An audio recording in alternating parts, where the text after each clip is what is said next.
Hey everyone, in today's video we're going to be covering the self-join. So what is a self-join? It's not really a type of join, more so than it is a strategy for a table to reference itself. And when a table references itself, it can use whichever type of join that you prefer based on your particular use case. So when is this typically used and why should I care about it? A lot of times when data is stored in a hierarchy fashion in the same table, a self-join can be used to derive the details. It's commonly used in employee tables, for instance, so we'll dive right into an example of that. So taking a look at our environment, we have the employee table. So let's go ahead and look at what's in there.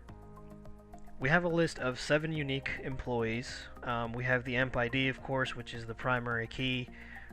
We have the employee name, and then we also have a field here for the emp supervisor ID, which we'll use to link back to this table using a self-join and extract information on, what the supervisor of each of these employees happens to be.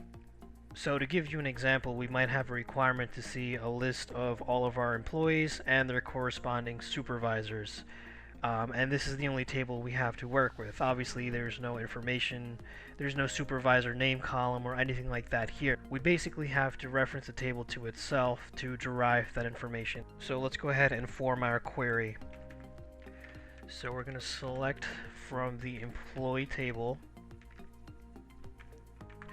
and left join that to itself. Now it's important to understand why we use aliases, because this is going to get messy if you just simply try to join it to itself. So to make this work, we could, for instance, give this, table the alias employee, and then the other, referencing itself, we give the second instance of this table the alias supervisor, because, we're going to be extracting information for the supervisor. And then we're going to be joining on the supervisor ID field. So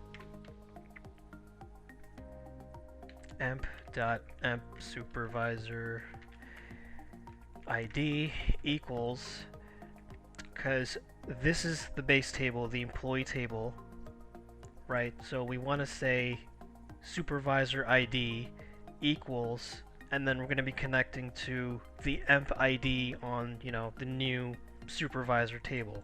So we're going to make this match up to the supervisor emp ID. And let's go ahead and see what that looks like. So just to clean this up a little bit, since the requirement was just to derive a list of names for the employees and supervisors, we're going to call the employee tables emp name, and then on the supervisor side we're going to call the emp name, and that should give us the name of both.